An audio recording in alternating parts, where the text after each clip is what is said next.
So let's review what we've learned thus far. The process starts with you making contact with your agency's EEO office. You have 45 days to do this. That means you have 45 days from the date you believe you have been discriminated against. Once you make contact, you go through EEO counseling and possibly ADR. The point of both of these processes is to try and resolve your issue right there before it goes any further. If your issue is not resolved in the informal process, it moves to the formal process. You have 15 days from the date you get your notice of right to file at the end of EEO counseling to file a formal complaint. Once you file your formal complaint, the agency is obligated to take action by accepting or dismissing your complaint. If it's accepted, the agency will conduct an investigation. At the end of the investigation, you'll get a copy of the report of investigation. You'll also get a notice asking how you want to proceed from that point. Final agency decision or hearing. Your choice. If you don't respond, you get an FAD. If you request an FAD, your agency has 60 days to issue the decision to you.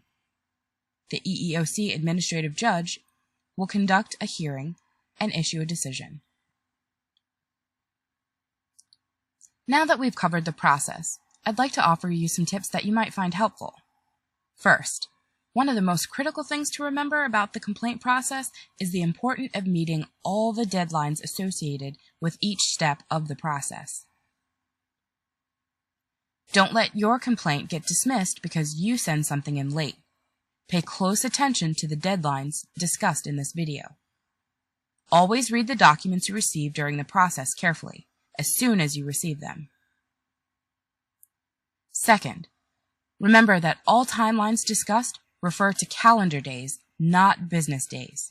This can be tricky, so it's a good idea to pull a calendar out for reference. For example, if you have 15 days to complete a step of the process, this period is calculated by counting 15 calendar days from the beginning of the time period.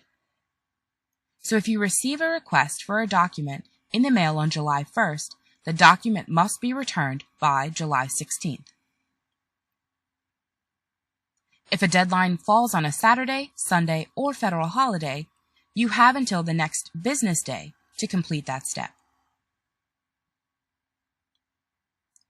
If you're mailing in a document, you should be okay as long as it's postmarked on the same day as your deadline. Some people find it useful to use a delivery confirmation service. Third, always keep a copy of any paperwork you submit to your agency or the EEOC. You never know when this might come in handy.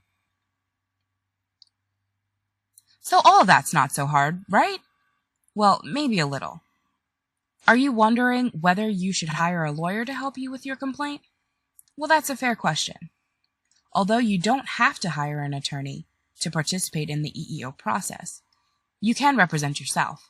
You have the right to do so if you desire.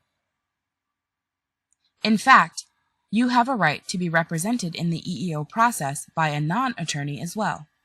So if you have a friend, spouse, or union rep that you want to serve as your representative, that is allowable. This individual does not need to be a lawyer.